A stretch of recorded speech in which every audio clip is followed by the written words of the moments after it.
প্রচলিত শাসন ব্যবস্থাকে প্রত্যাখ্যান করে সংঘটিত হয় জুলাই বিপ্লব, যার ধারাবাহিকতায় গঠিত হলো ছাত্রদের নতুন দল জাতীয় নাগরিক পার্টি।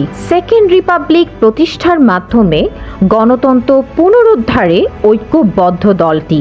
অথচ যে গণতন্ত্র মেরামতের মাধ্যমে আমরা সুশাসন প্রত্যাশা করছি, সেই গণতন্ত্রের সূতিকাগার পশ্চিমা বিশ্বের গণতান্ত্রিক ব্যবস্থা কি আদৌ সুশাসন দিতে পেরেছে?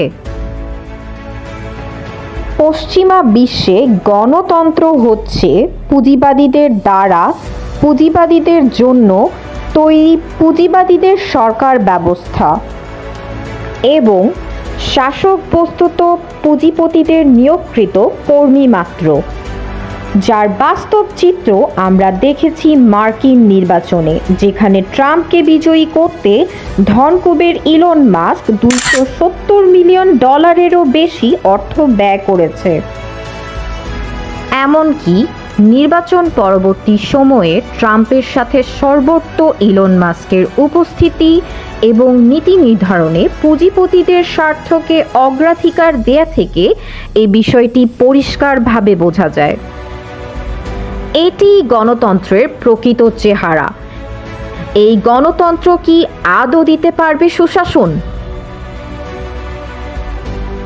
অপরদিকে আল্লাহ সুবহানাহু তাআলা প্রদত্ত শাসন ব্যবস্থা, যেখানে আল্লাহর দেয়া আইনকে বাস্তবায়ন করেন একজন শাসক, একই সাথে যার জবাবদিহিতা রয়েছে আল্লাহ ও জনগণের নিকট।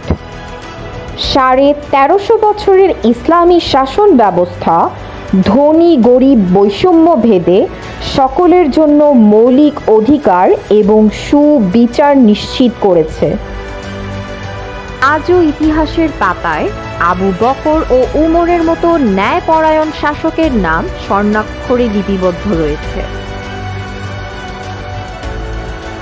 এটাই একমাত্র সত্য ব্যবস্থা যা সৃষ্টিকর্তা আল্লাহ রাব্বুল আলামিন থেকে এসেছে। তিনি বলেন, যিনি সৃষ্টি করেছেন তিনি কি করে জানবেন না? সূরা মুলক।